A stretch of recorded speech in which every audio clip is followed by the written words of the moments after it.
La semana pasada iniciamos con este tema y yo quiero concluirlo porque no logramos hacerlo.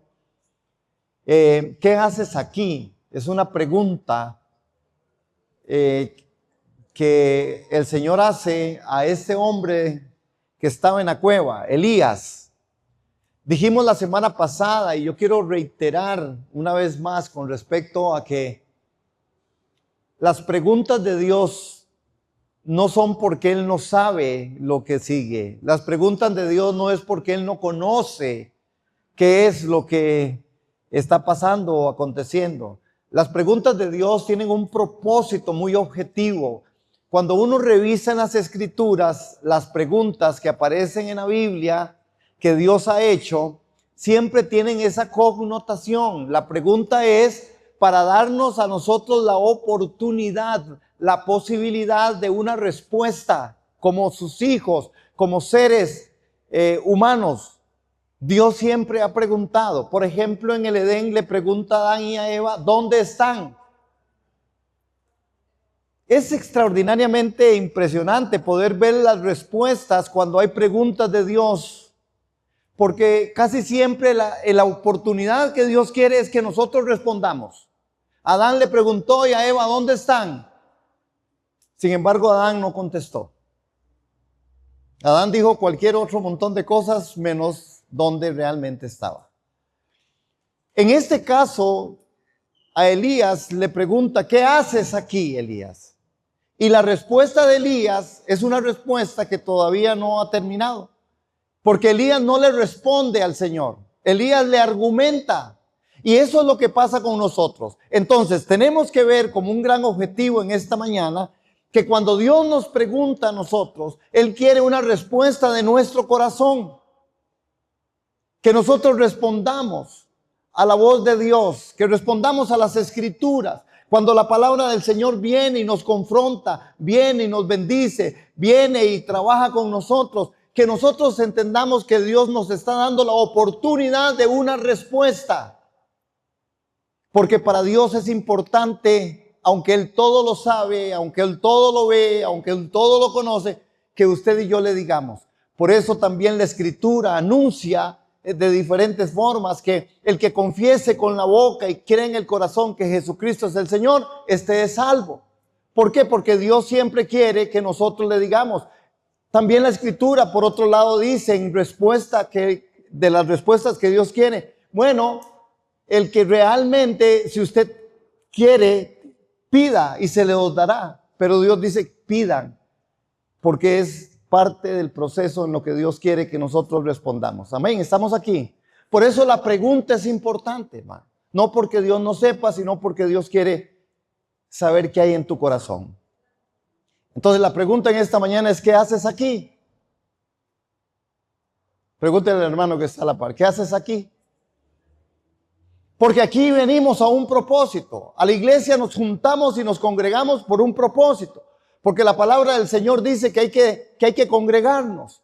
Porque la palabra del Señor dice que hay que orar. Porque la palabra del Señor dice que hay que adorarle. La palabra del Señor dice que hay que ser testimonio. La palabra del Señor dice muchas cosas, que nos amemos, que confesemos nuestros pecados, porque Él es fiel y justo para perdonarnos. La palabra nos indica a nosotros que hay muchas cosas que Él quiere que nosotros hagamos. Entonces, esta mañana, a través de esta parte segunda de Elías, vamos a ver el aspecto en lo que Elías le contesta al Señor y qué hay en la Escritura para nosotros en aplicación para la iglesia del siglo XXI a través de este texto y a través de la gran pregunta, ¿qué haces aquí? Vimos la semana pasada en los versos 4 al 8 que la anatomía de la pérdida del propósito. Hablamos de cómo se pierde el propósito. El profeta que convocó fuego ahora está oculto en la oscuridad. El profeta que hizo algo extraordinario. Muy poco de los profetas se dice tanto como de este hombre, ¿verdad? Cuando vemos en el capítulo 18, ¿verdad? Que Elías es el hombre de la hora. El profeta que desafió a una nación apóstata. El profeta que dijo a esa nación apóstata y que convocó el fuego del cielo ante 450 profetas de Baal y 400 profetas de Acera. 850 sacerdotes y profetas que habían ahí. Y vio entonces este hombre la gloria manifestada de Dios en forma física. Pero un mensaje amenazante de aquella mujer Jezabel bastó para desmantelar al héroe. Elías huye por su vida, cae en depresión y termina en una cueva en el monte Horeb. Algunos escritores y algunos que hacen análisis teológico hablan que posiblemente en cueva de Horeb pudo haber sido la hendidura donde Moisés también estuvo y vio las espaldas del Señor, como dato interesante. Pero el profeta que convocó el fuego, el profeta del momento, ahora está oculto en la oscuridad. Hermanos, hay una anécdota y voy a leérselas que la registro por aquí. Hay un teólogo que se llama Warren, y no le digo el apellido porque seguro lo voy a decir mal y se puede enojar. No, pero se llama Warren. Este hombre solía advertir sobre el peligro de evaluar el ministerio o la vida cristiana basándonos únicamente en lo que nuestros ojos humanos pueden registrar en el momento. Es una advertencia muy seria. Y él decía en anécdota lo siguiente, dice: imagínense en un conductor manejando en medio de una tormenta nocturna. El parabrisas estaba lleno y podría estar lleno de lodo y de ramas. Pero si el conductor entra en pánico y frena en seco en medio de la carretera oscura y grita: el mundo se está destruyendo y estoy completamente atrapado. El problema, decía, no es que la carretera haya desaparecido. El problema es que su visión está obstruida por el impacto inmediato de la tormenta. Igual le pasó a Elías. Elías evaluó el propósito de Dios basándose en los resultados visibles a corto plazo. Al ver que Jezabel seguía en el trono, pensó que el avivamiento del monte Carmelo había fracasado. Y aquí creo que nosotros, la palabra nos enseña a través de esto, el problema que a veces nosotros tenemos. Si la carretera está tan oscura, si la tormenta está tan recia, no es que la carretera se ha terminado, es que muchas veces nuestra visión solamente está obstaculizada, obstruida por aquellas cosas. Igualmente nos pasa en la vida cristiana cuando hay situaciones tan adversas, tan difíciles. Y a veces nosotros pensamos que es el fin de todas las cosas, pero no, hermanos. Dios tiene plan y tiene propósito para ir adelante nosotros en medio de este tiempo. Elías evalúa el propósito de Dios basándose en resultados visibles. Si hay algo engañoso, muchas veces en la vida es aquello que usted puede palpar y ver.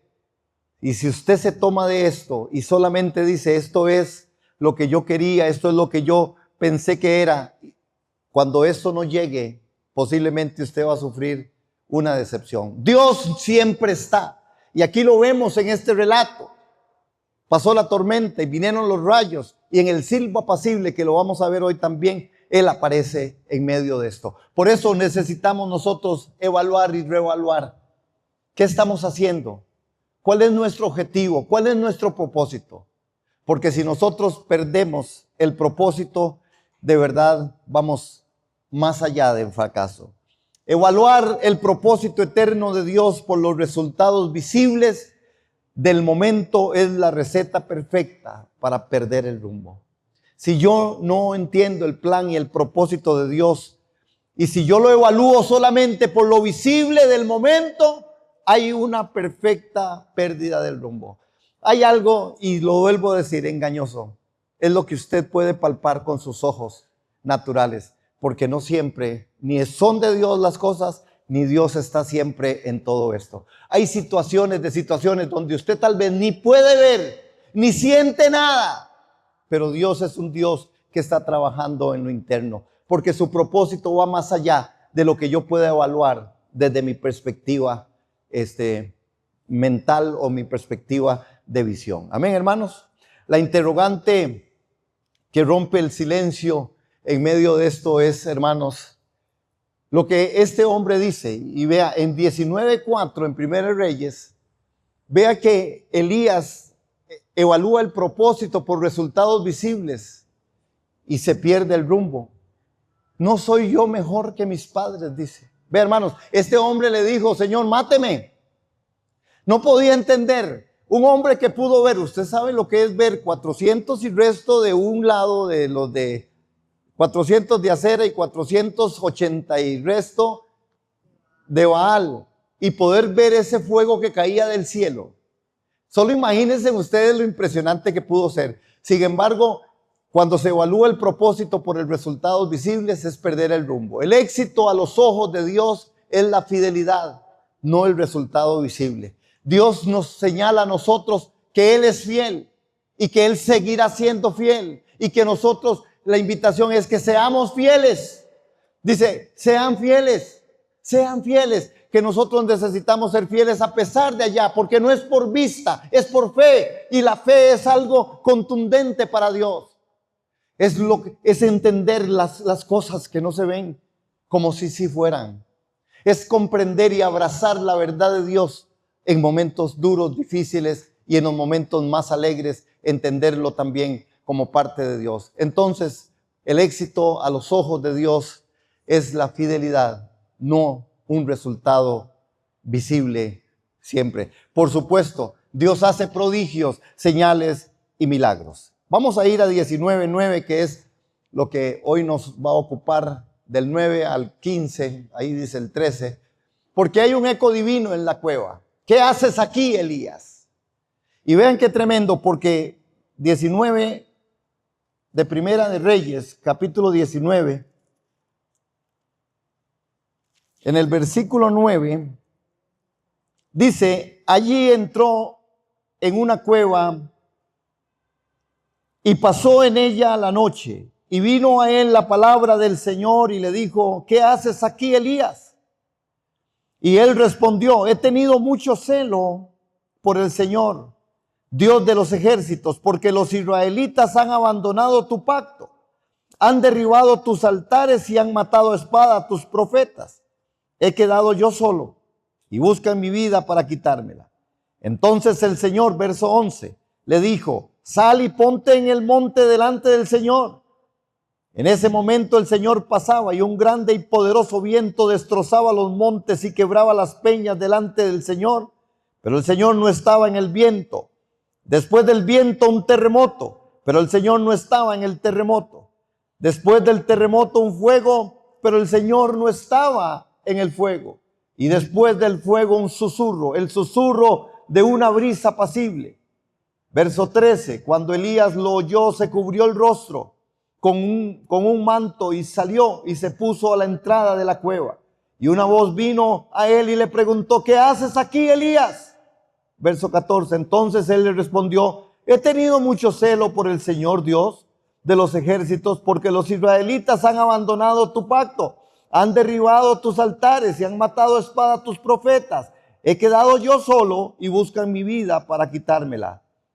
Y el Señor le dijo, ve, regresa por su camino al desierto de Damasco. Cuando hayas llegado, ungirás a Hazael por rey sobre Aram, y a Jehú, hijo de Nimsi, ungirás por el rey sobre Israel, y a Eliseo, hijo de Safat, de Abel Meola, ungirás por profeta en tu lugar. Hermanos, si usted sigue la narración y vio, hay aspectos que uno dice, Señor, ¿cómo lograr entender lo que tú quieres para nosotros? ¿Qué haces aquí, Elías? Y Elías no le responde. Elías solamente dice, soy yo el único fiel aquí. Viene el Señor y manda todo esto, y al final le vuelve a preguntar el Señor, Elías, ¿qué haces aquí? Y Elías le vuelve a contar la historia. Y el Señor no le responde a ninguna de las dos historias a él. De todo lo que dice, nunca el Señor le dice nada. Entonces, tenemos que aprender que Dios quiere una respuesta contundente de nosotros, un compromiso. Cuando Él nos dice quiénes somos, dónde estamos, Saben que esa pregunta para la iglesia del siglo XXI tiene que ser trascendental. ¿Dónde estamos? ¿Qué estamos haciendo aquí? Nosotros tenemos que entender desde la parte teológica, doctrinal, las enseñanzas del Nuevo Testamento que nos dice que nosotros estamos en Cristo. ¿Dónde estás? Estamos en Cristo. Por la gracia y misericordia y el favor de Dios, que hoy lo veíamos en la Santa Cena. Por eso estamos en Cristo. ¿Dónde estás? Estoy en Cristo. ¿Dónde estamos? Estamos en Cristo. Y si yo estoy en Cristo, soy una nueva criatura. Si yo estoy en Cristo, tengo propósito. Si yo estoy en Cristo, tengo una visión y misión en medio de los tiempos. Si yo estoy en Cristo, entiendo que soy un testimonio al mundo. Si yo estoy en Cristo, tengo que entender que soy un libro abierto que tiene que ser leído por todos. Si yo estoy en Cristo, entiendo el propósito y el plan de Dios. Pero cuando nos preguntan dónde estamos o qué estamos haciendo aquí, empezamos a decir, es que Señor, mira qué difícil está esto. Mira qué duro está. Es que mira qué difícil con la iglesia. Y qué difícil con esta otra cosa. Y mira qué difícil con ese mundo. Y mira qué difícil está la situación en Costa Rica. Y el Señor, pero el Señor nos pregunta, ¿dónde estamos? ¿Qué estamos haciendo aquí? ¿Qué estamos haciendo aquí, iglesia? Cuando Dios rompe el silencio en Horeb, no lo hace con una declaración, sino con una interrogante. ¿Qué haces aquí? ¿Qué estamos haciendo hoy nosotros en el mundo? ¿Qué es lo que Dios quiere de su iglesia? Hermanos, etnias, tribus, lenguas, naciones, esparcidas por todo el mundo, aún no tienen el testimonio que Jesucristo es el Señor. Pero a veces la iglesia se ha enconchado y nos hemos quedado paralizados como Elías en la cueva. Estaba paralizado y tenemos que reflexionar sobre eso. Allí llegó a una cueva, dice, donde pasó la noche. Entonces el Señor le dijo, ¿qué haces aquí, Elías? Dios no pregunta por ignorancia. Hermanos, como bien señala las Escrituras, Dios nunca aprende nada nuevo. No hay sorpresas en la mente del Altísimo. Dios sabía exactamente en qué coordenada geográfica emocional estaba Elías. Dios sí sabía dónde estaba Elías. Dios sí sabía cuál era el momento histórico y cuál era el momento emocional de Elías. Y la pregunta no busca información, busca confrontación y autorreflexión. ¿Qué busca la pregunta? 1, 2, 3. Confrontación y autorreflexión. ¿Qué busca la pregunta? Confrontación y autorreflexión. Dios le da a Elías para que él sea confrontado y autorreflexione. Hoy la iglesia del siglo XXI tiene la oportunidad de evaluar su propio corazón.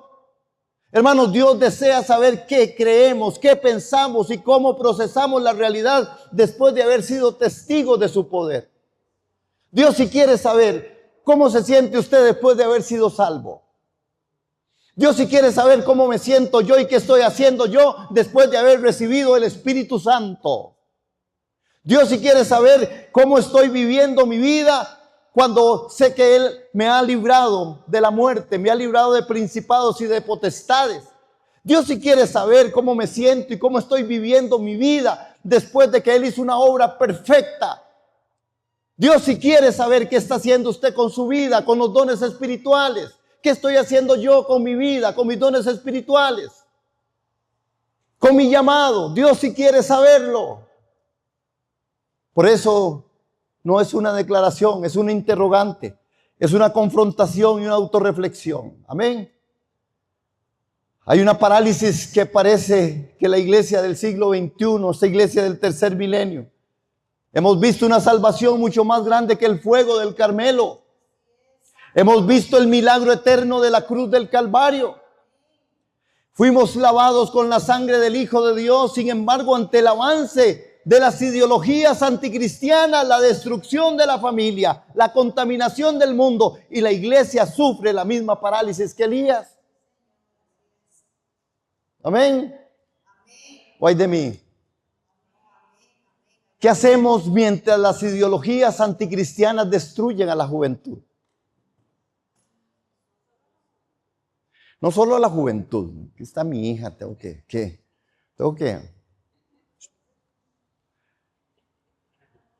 No solo a la juventud, a las familias, a la sociedad. Hermanos, ¿qué hacemos mientras las ideologías anticristianas están llegando? Esto es lo que pasaba con Elías. Elías estaba paralizado después de ver algo. Nosotros hemos visto más que Elías. Y vimos a Jesucristo en la cruz del Calvario. Hemos visto su resurrección. Hemos visto su obra, su fidelidad que nunca falla. Él es fiel. ¿Cuántos dicen amén? Él es fiel, siempre fiel. Aleluya. Pero a veces la iglesia se está escondiendo en las cuevas del activismo eclesiástico. En medio de nuestros muros. Nos refugiamos en la queja, en el miedo ante la cultura secular.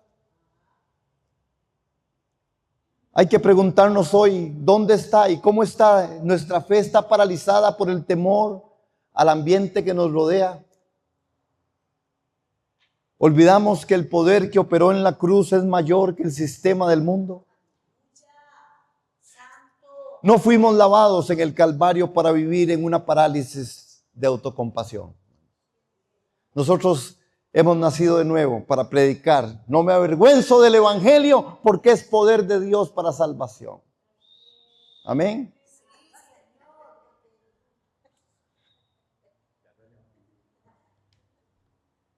Mi esposa se está ganando un almuerzo. Qué buena. Pero está tan motivada, inspirada, que creo que ella me va a invitar a mí. ¿Cuántos dicen amén? Muy bien, gracias hermanos. Ahí yo les cuento cómo me fue. Hay un peligro, hermanos. El peligro del egocentrismo y la falsa premisa.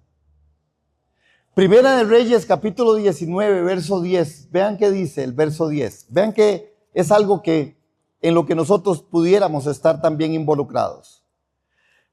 El Señor le pregunta, ¿qué haces aquí, Elías? Y el verso 10 dice, y respondió, he tenido muchos celos por el Señor Dios de los ejércitos, porque los israelitas han abandonado tu pacto, han derribado tus altares y han matado a espada a tus profetas. He quedado yo solo y buscan mi vida para quitármela. Hermanos, Elías dice que él ha servido con gran celo al Señor, pero que el pueblo de Israel ha roto el pacto. Hermanos, ¿saben qué no se vale? ¿Saben qué no se vale? Las excusas. Y la excusa es la marca de un corazón mentiroso. Porque el Señor no está preguntando, ¿qué haces aquí? Le está diciendo, ¿qué haces aquí? Dígame. Solo yo quedo. Solo yo. Mire, hermanos, la pregunta que desarma la victimización. ¿No fuiste lavado en el Calvario para la parálisis de autocompasión? Es cierto, no es fácil. Elías no lo está pasando fácil. Yo no sé qué haría si yo tengo la amenaza de que me van a matar. Si a veces uno con amenaza de lluvia no sale de la casa y no viene a la iglesia. Y eso que a veces nos fallan. Dice, va a llover. No voy a ir a la iglesia porque me mojo. Digo yo, ¿verdad? Pero con la amenaza de muerte posiblemente era un momento muy duro. Inclusive el ángel viene. ¿Se acuerdan cuando llegó el ángel primero y lo sacó y lo puso a descansar y le dio comidita, ¿verdad? Y comió y otra vez volvió a dormir y volvió a comer. Pero posiblemente la respuesta a Dios no está clarísima. Elías cae en el error de la justicia propia y del egocentrismo. Solo yo he quedado, le dice. Cuando quitamos los ojos de la soberanía de Dios y los ponemos en nosotros mismos, hermanos, magnificamos nuestra importancia y minimizamos el poder de Dios. Usted ha escuchado lo que yo he escuchado y posiblemente usted un día lo dijo, como también que seguro yo lo he dicho. Señor, ¿por qué solo a mí? Ahora resulta que solo yo lo dije. Bueno, es que solo a mí me pasan estas cosas. ¿Sí ha escuchado ustedes? Que solo a mí. Es que, y es cierto, ¿verdad que es verdad, hermano? No mentimos. Hay momentos donde usted dice, Señor, ¿pero qué es esta cosa? Yo no entiendo. No entiendo inclusive tu estado de ánimo, Señor. Yo no entiendo los chistes del Señor. Es una y es otra y es la otra. Y después viene la otra y usted dice, sí, pero pero ¿qué he hecho, Señor? ¿Verdad?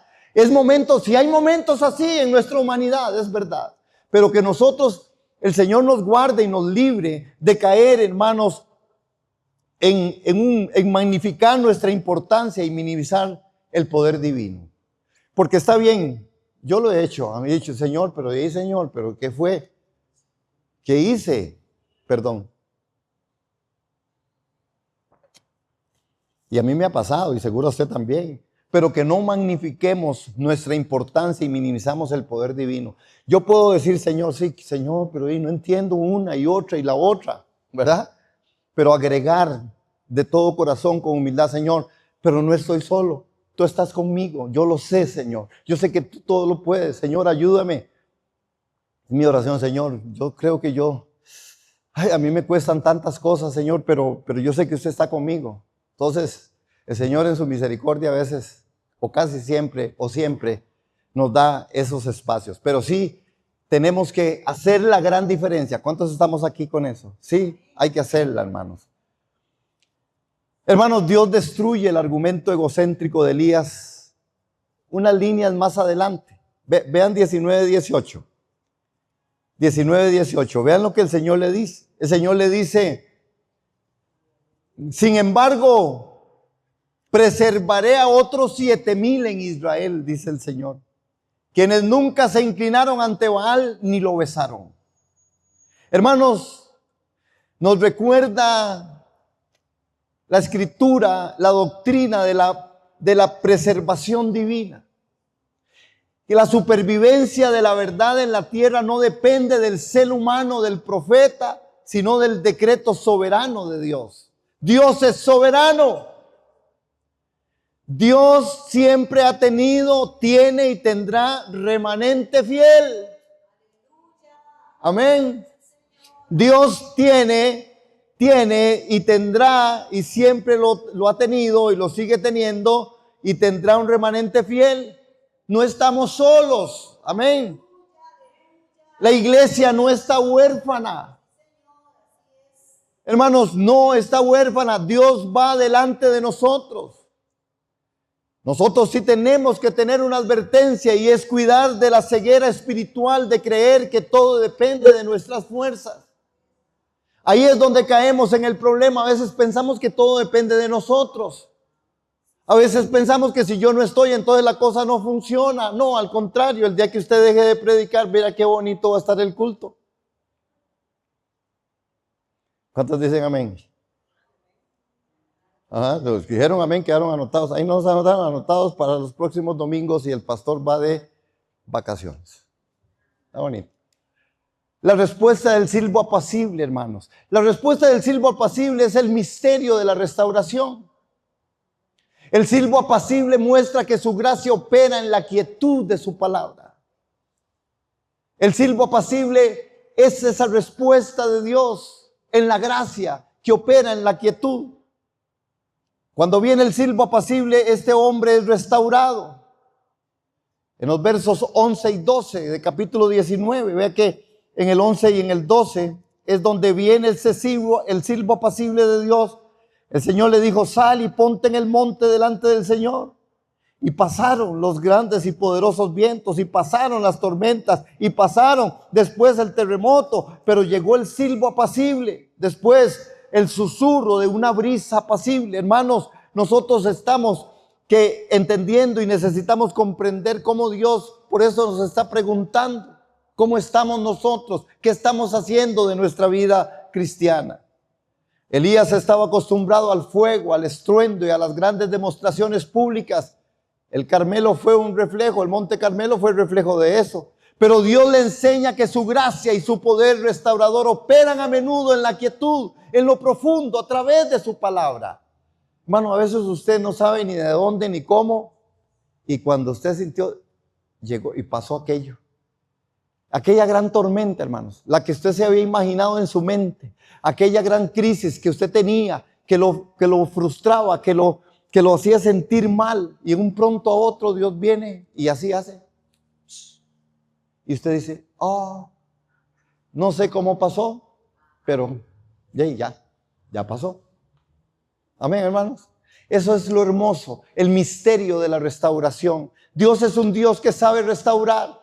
Él muestra su gracia, que opera en la quietud de la palabra. Cuando entramos a las Escrituras, cuando estudiamos la palabra, cuando nos abrimos a la adoración y a la oración, cuando hacemos y entendemos que Dios nos está llamando para ser testigos fieles de Él, hermanos, nuestros corazones y nuestras vidas están siendo y serán restauradas. El sonido apacible y delicado representa la obra del Espíritu Santo, hermanos, aplicando la verdad al corazón de manera íntima. Es el Espíritu Santo aplicado ahí a esa verdad al corazón de manera íntima. La restauración de la iglesia no vendrá por copiar los métodos estridentes del mundo, ni por el marketing.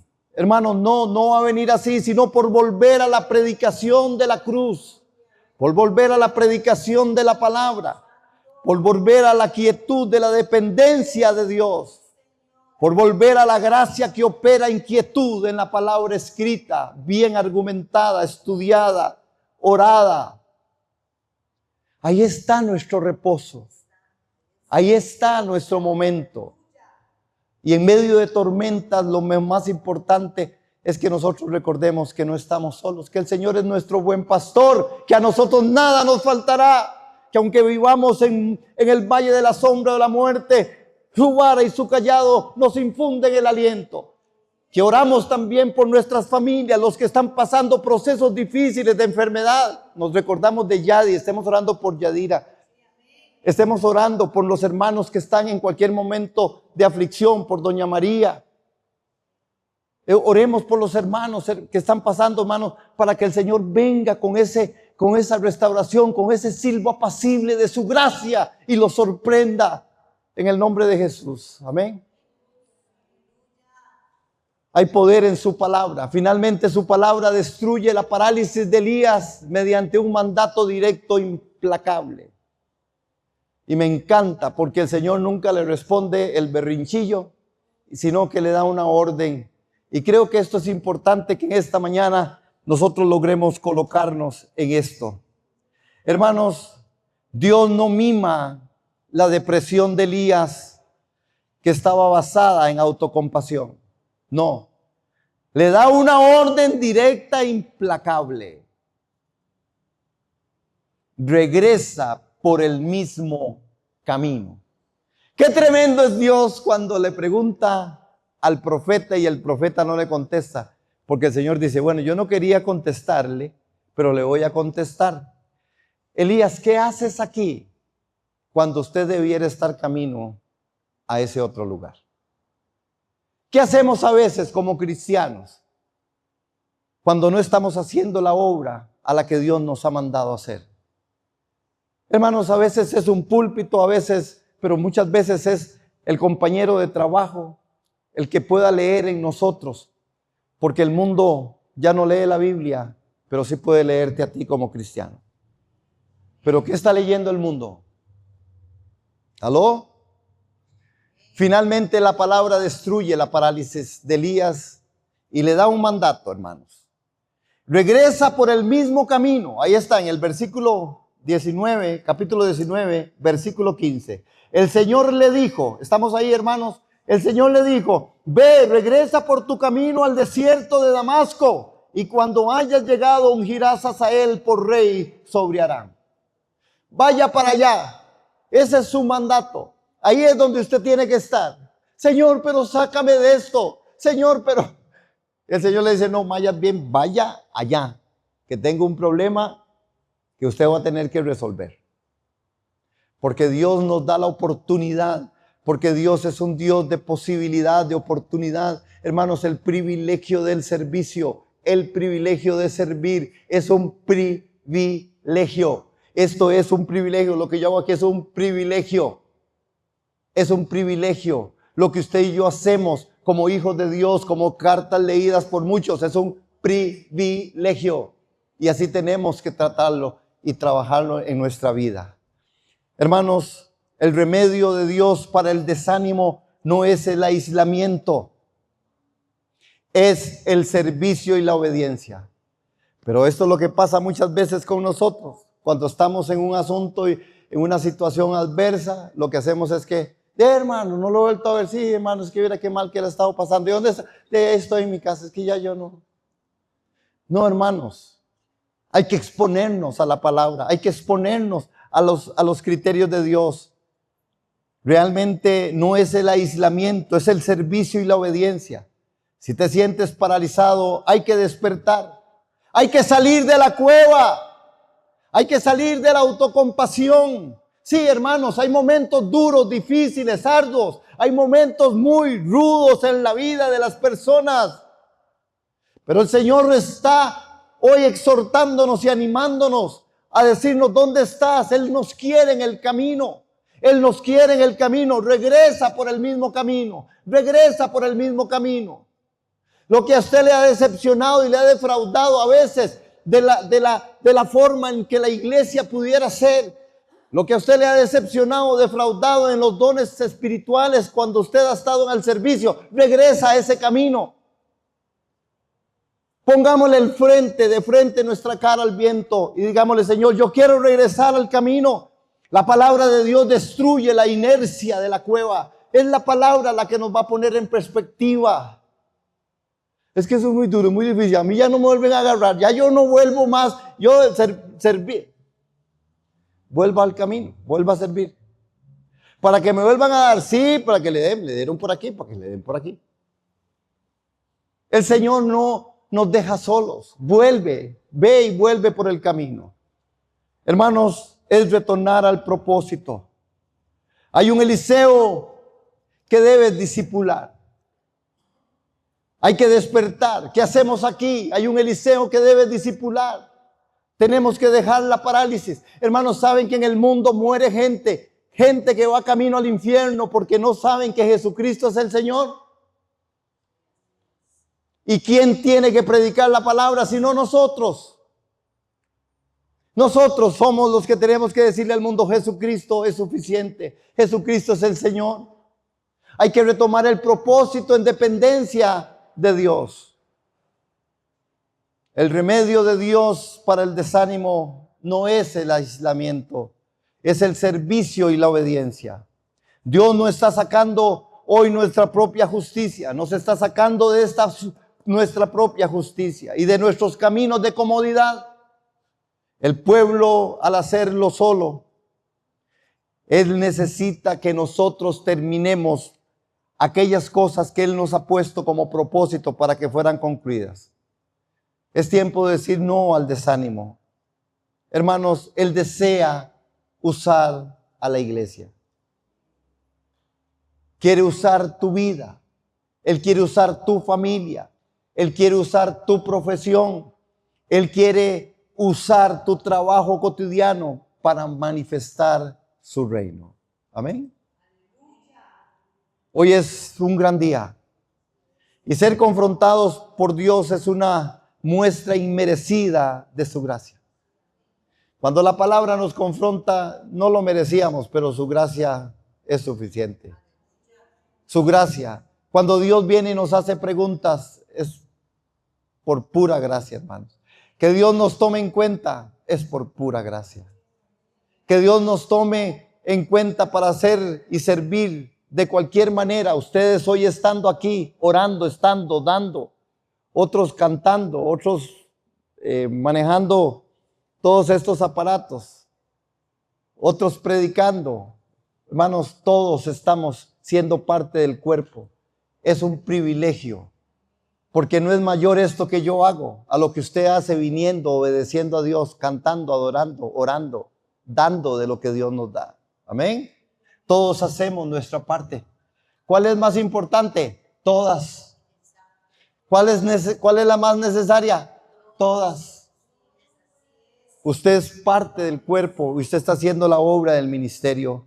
Estando, viniendo, orando, dando. Otros cantando, otros predicando. Amén. Hoy es un gran día. Ser confrontados por Dios es una muestra inmerecida de su gracia. Su pregunta sigue resonando en las paredes de nuestras cuevas modernas. ¿Qué haces aquí? Si estamos paralizados por el temor o ideologías del mundo, recordemos la victoria de la cruz, hermanos. Si estamos escondidos en el egocentrismo, recordemos que hay un remanente y que no estamos solos. Y si estamos esperando un terremoto para movernos, escucha hoy el silbo apacible de la palabra que te dice: ve y vuelve por tu camino. Ve y vuelve por tu camino. Amén. Amén. ¿Qué hacemos aquí? Oremos. Estemos orando por Venezuela, hermanos. Es triste todo ese terremoto, pero Dios en su misericordia y en su gracia tenga el favor sobre ese país. Padre, te damos gracias en esta hora por la oportunidad que nos regalas de poder compartir tu palabra. Que la pregunta la contestemos en acción, no tanto en el verbo, sino en la acción, en hacer, en ser, en seguir siendo cartas abiertas, siendo testimonio, en ser personas que entendamos que estamos en Cristo y que lo que hacemos aquí en la tierra es cumplir el plan y el propósito trazado desde los tiempos. Que Jesucristo es suficiente y es el Señor. Que no se trata de nosotros, que se trata de ti. Que no se trata de lo que nosotros hacemos, sino de lo que tú produces y haces a través de nosotros para la gloria de tu nombre. Gracias por esta iglesia, gracias por tu palabra, gracias por este tiempo, te bendecimos. En el nombre del Padre, del Hijo, del Espíritu Santo, oramos por los hermanos que están ahí también conectados, los bendecimos en el nombre de Jesús, Señor. Guarda sus familias como nuestras familias. En el nombre de Jesús oramos por Venezuela, Señor, en medio de toda esta crisis, en todo este momento difícil, duro, Señor. Y ten misericordia, Señor, y habla a los corazones de los hombres y de las mujeres. Es un buen tiempo para volverse a ti de todo corazón. En el nombre de Cristo Jesús. Amén. Amén, hermanos. Denle un aplauso al Señor. Él es bueno. Su bondad y su misericordia son para siempre. Aleluya. Aleluya. Feliz principio de semana. Dios les bendiga.